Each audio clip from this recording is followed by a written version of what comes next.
Peter Villiers is an author and playwright who retired as head of human rights at the Police Staff College in Bramshill in Hampshire and now lives in North Devon. More recent publications include a marine biography of Joseph Conrad and a study of Gavrilo Princip, the assassin whose actions in Sarajevo in 1914 led to the Great War. We had planned an evening with Thomas Hardy at the Plough Arts Centre in Great Torrington with music, poetry, drama and dance, which was overtaken by other events. Fortunately, the admirable Thomas Hardy Society in Dorchester covers all of these and far more. You are too kind, Peter, thank you. Here is Peter with his paper, Religious Hypocrisy in Tess of the D'Urbervilles. I was hoping you might have gone by now. It's really kind of you to stay, but I put myself on last because I knew that you might or might not stay. 2 points. We started with genealogy. My surname is Villiers. I'd like to claim that I was of noble and aristocratic descent, but we are the Australian branch of the family, so I can't claim that. And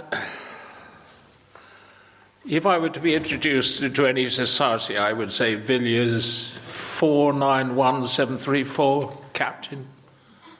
That was all I was required to reveal to the Russians when we were in NATO. Can we define religious hypocrisy? We can try.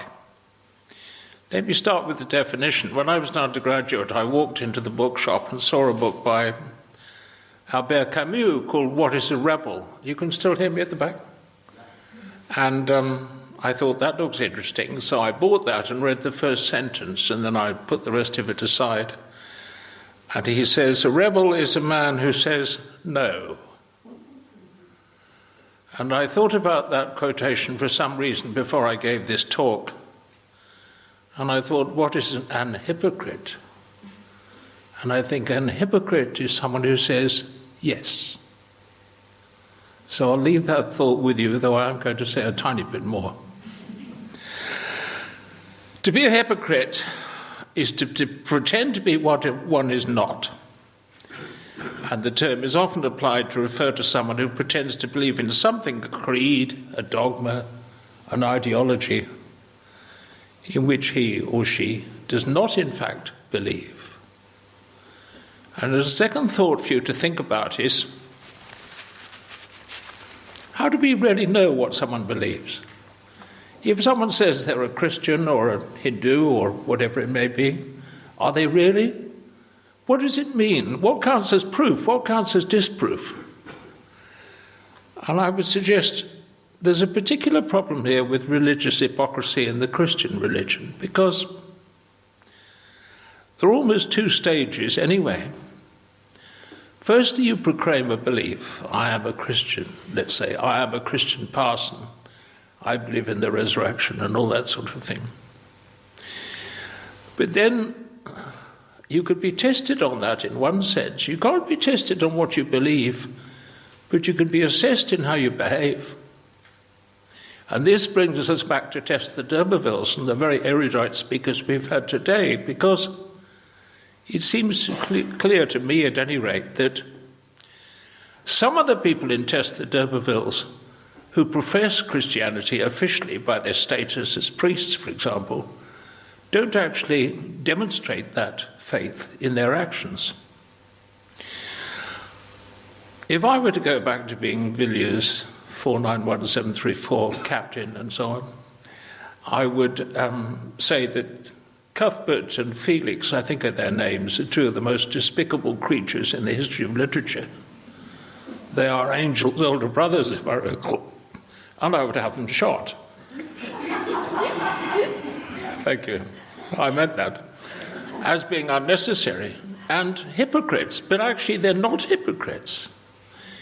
They're doing pretty well out of Christianity, aren't they? They've got nice, cushy jobs, and all they have to do is claim to believe in something which can't be proven or disproven. And society in the 19th century, at any rate, nobody would wish to be a parish priest now, but in those days, it was a very soft option. So, they might be despicable human beings, but they're not necessarily hypocrites, because they do believe in something, or they claim they believe in something, and some of their actions tend to support that. But on the other hand, what about the priests we've examined, and I'd like to examine slightly further, who don't necessarily even pretend to practice what they claim to believe in? So let's come on to what Tess's experience, and see what happens to her. So, Tess, we're told, is brought up as a Christian, or at least that's the prevailing faith in the village in Dorset. And she accepts, I think, I can't prove text and verse from every statement in this book, the habits and customs of the church, until she attempts to apply them in her own circumstances. As a girl of 16 and a virgin, she is, as we would say in modern terms, clearly raped. There's no consent, by her employer's son, Alec Stoke d'Urberville, whose family has hypocritically accepted a surname to which they do not belong. She is raped. She refuses to accept his support, returns to her original home, against the rather sensible reaction of her mother, whom I'd like to refer to later, and has a child from Alec Stoke d'Urberville, which is, by definition, illegitimate, and therefore goes against social mores of the time, not necessarily custom and practice. When the child falls deathly ill, she baptizes herself in the name of sorrow, as her father has prevented her from consulting the local vicar about baptism. Sorrow dies. But before that happens, let's just explore this notion that religious hypocrisy is attacked in Tess the d'Urbervilles, or rather that almost that religion is attacked in Tess the d'Urbervilles, and there is, or Christianity at any rate, and there is some evidence of an attack on orthodox, pretentious, hypocritical Christianity. And let's look at one passage in the book which I think is extremely well written. It is when she meets an itinerant preacher, the man with the red paint. As she walked up over some footsteps approached her behind her, the footsteps of a man. And owing to the briskness of his advance, he was close at her heels and had said good morning before she had been long aware of his propinquity. He appeared to be an artisan of some sort and carried a tin pot of red paint in his hand. He asked in a businesslike manner if he could take her basket, which she permitted him to do, walking beside him. "It is early to be astir this Sabbath morning," he said cheerfully. "Yes," said Tessa. "When most people are at rest from their week's work." She assented also to this. "Though I do more real work today than all the week besides," he says. "Do you?" "All the week I work for the glory of man, and on Sunday for the glory of God. That's more real than the other, eh? I have a little to do here at this stile." The man turned as he spoke to an opening at the roadside leading into a pasture. "If you'll wait a moment," he added, "I shall not be long." As he had her basket, she could not well do otherwise. It's a wonderful Hardy-esque moment there. It's classic Hardy, that, I think, that statement, that she's let him take her bag. There are so many of these tiny things in this whole story that dictate everything. Like the fact that she doesn't dance with Angel Clare at the dance at the beginning of the story. There wouldn't be a story if she had. They'd have got married. But no, we can't have that. Anyway, I digress. As he had her basket, she could not do well otherwise, and she waited, observing him. He set down her basket and the tin pot, and stirring the paint with the brush that was in it, began painting large square letters on the middle board of the three composing the style, placing the comma after each word, as if to give pause while that word was driven well home to the reader's heart. And so in capital letters he paints, thy, comma, damnation, comma, slumbereth, comma, not.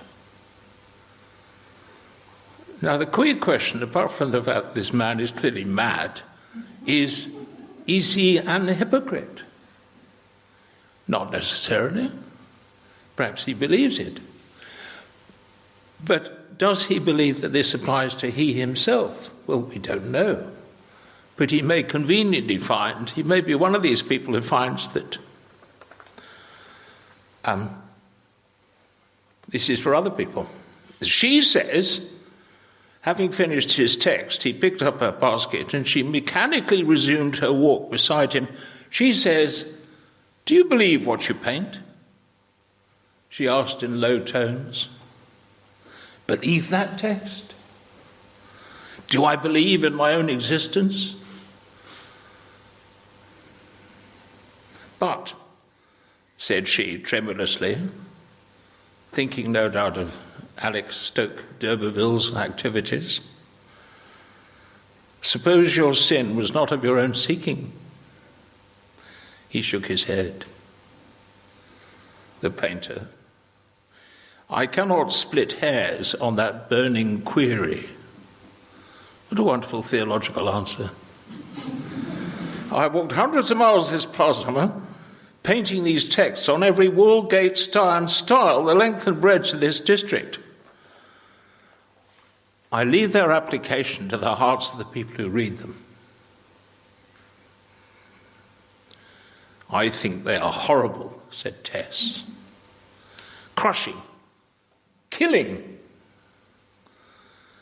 That's what they're meant to be, he replied in a trade voice. There's an element of satire about this, isn't there? But you should read my hottest ones. They're my kips for sums and sleeports. They'll make you wriggle. Not but what this is a very good text for rural districts. And then she intends to paint something else. And she walks on. She finally gets hold of her basket again. And he goes on and recommends that at least she listen to a charity sermon by the Reverend Mr. Clare, who is in fact Clare's father, and who is the person who supposedly converts the supposed convert, Alec d'Urberville, to what should be called fundamentalist Christianity. I think the previous speaker, who knows a lot more about this than I do, which is not difficult, describes the theology better than that. But evangelical Christianity.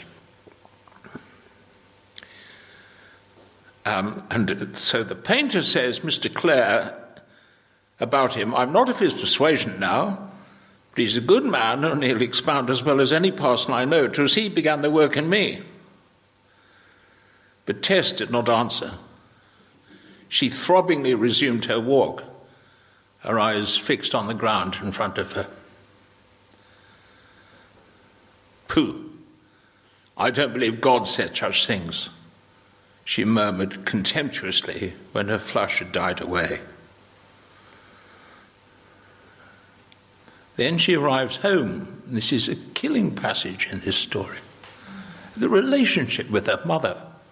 It's a killing passage. She says, her mother says, as Tess has turned up,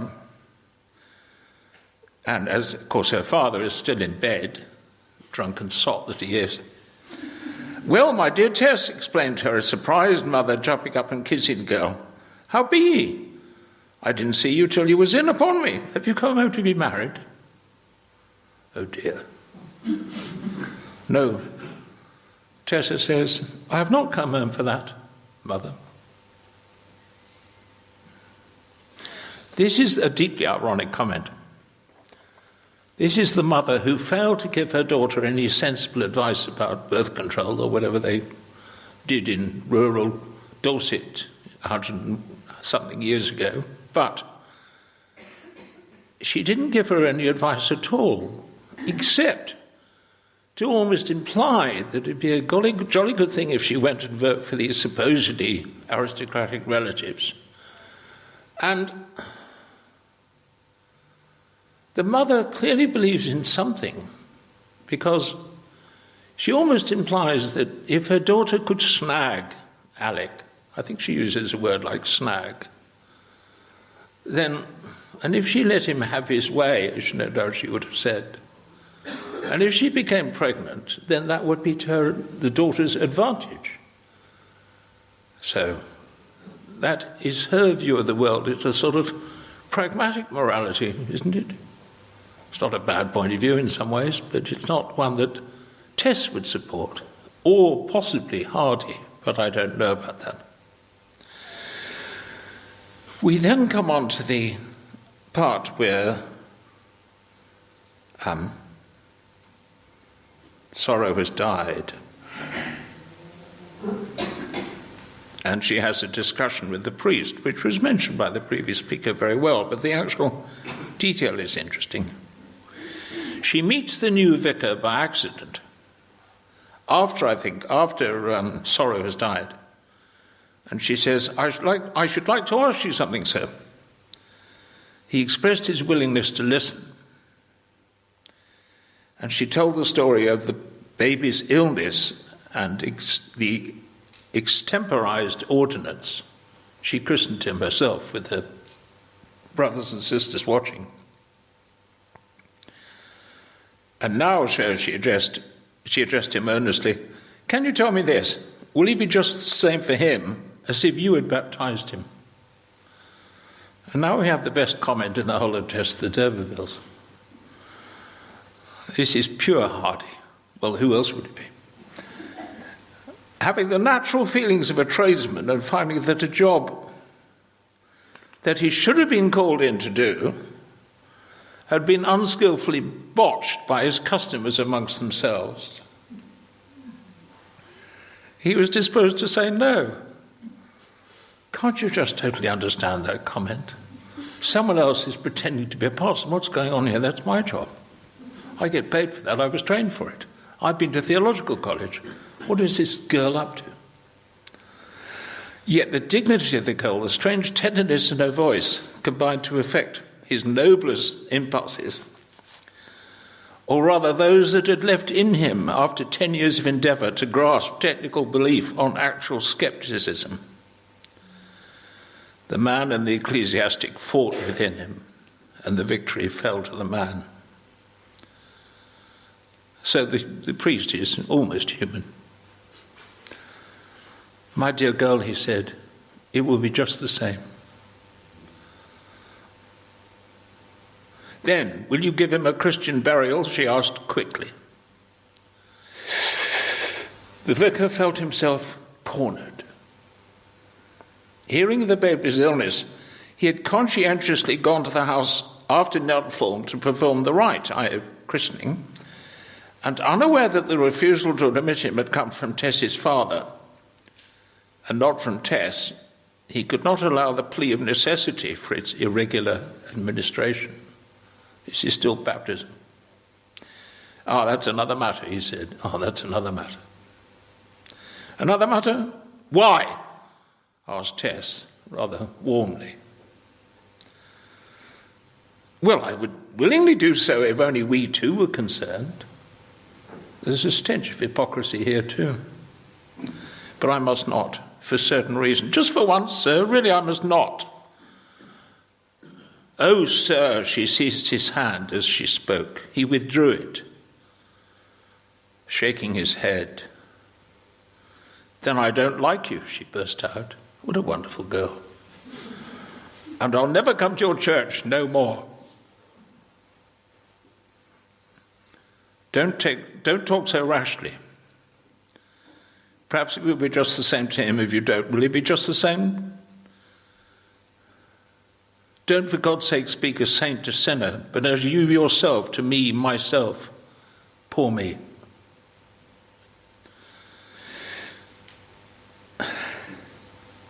How the vicar reconciled his answer with the strict notions he supposed himself to hold on these subjects. He supposed himself to hold. It is beyond a layman's power to tell, though not to excuse. Somewhat moved, he said in this case also, it will be just the same. And we know what happens.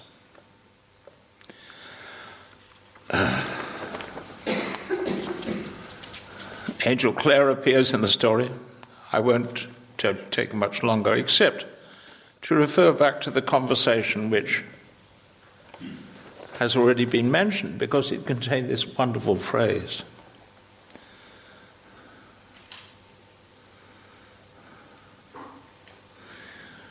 The father has had 3 sons by his second wife. 2 of them have been properly educated and have gone to Cambridge and embracing Christianity officially. But Angel Clare thought he shouldn't go to Cambridge because it would imply that he'd become a priest. And he doesn't feel he should become a priest because he feels it would be hypocritical to accept, for example, the truth of the 39 Articles to which a priest should adhere. How many priests actually adhere to the literal truth of the 39 Articles is another question. But there's a certain ritual about accepting being a representative of an official faith, isn't there? And you're expected to do certain things as part of a sort of ritualistic approach to life, which would include the 13 Articles and would include reciting the Creed and so on.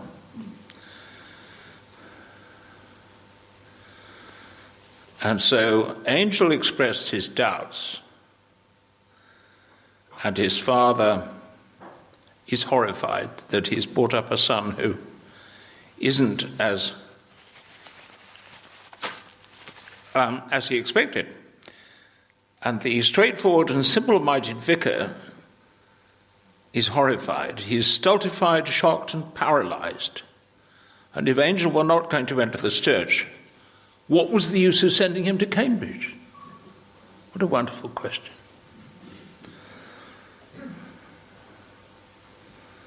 So Angel expresses his doubts in theological terms. And he says, I will do without Cambridge. I feel I have no right to go there in the circumstances.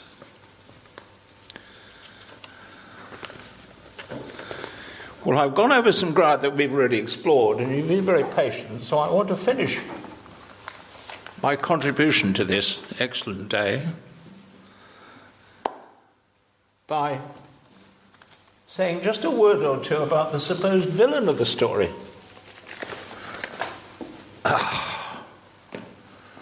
I stand before you a sinner, ladies and gentlemen, because I feel some sympathy towards Alec d'Urberville.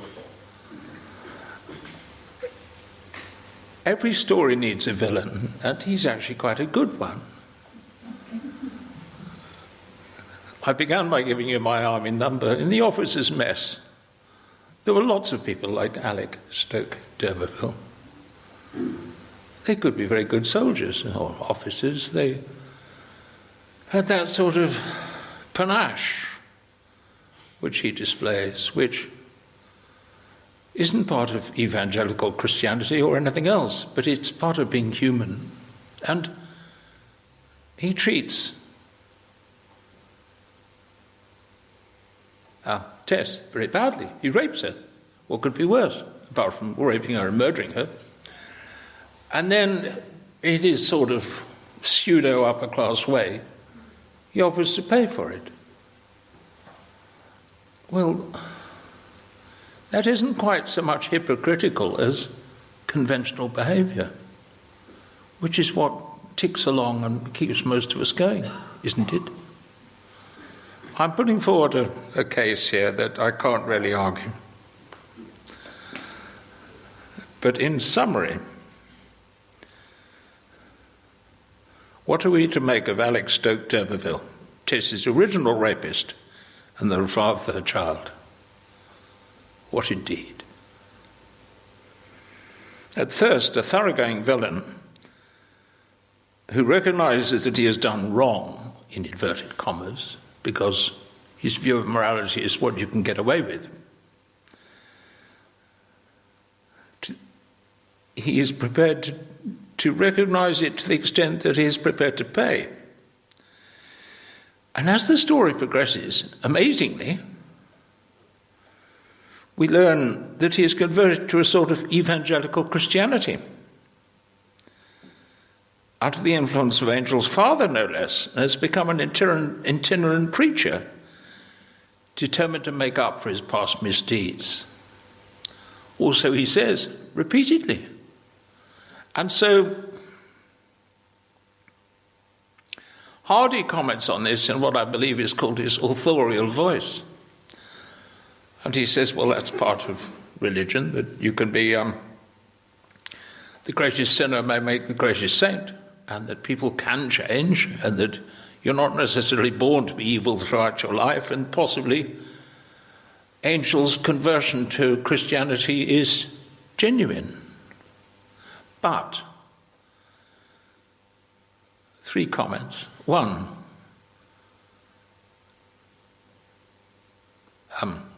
Tess doesn't accept it, and she has good reason not to, in a way, because she knows him quite well. She knew him before he raped her. He was like her employer. He demonstrated his character in his reckless behaviour, and in his womanising, and in his arrogance. And she doesn't believe in temporary conversions, and she doesn't think it's sincere. And she's been influenced by the theological arguments of Clare, who, although he had treated her extremely badly and abandoned her and has behaved as badly as he possibly could, she respects him. Clare, I mean, not Angel, not Alec. So, is Alec sincere? I have to say, in my view, it's genuine, but it's temporary. He's the sort of person who would enjoy going from one extreme to another and becoming a preacher rather than just accepting a sort of wishy-washy Christianity.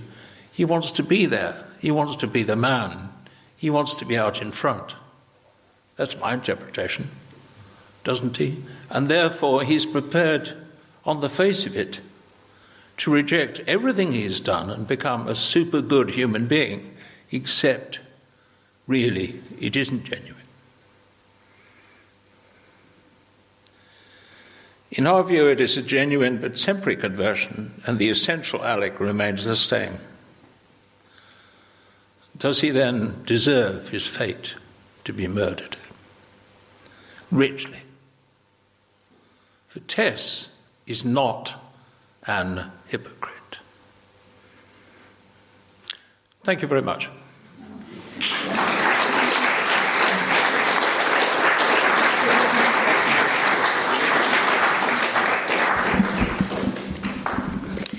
Thank you, Peter. We've ended on a stonker, I think. Excellent. Thank you very much. Enjoyed that really hugely.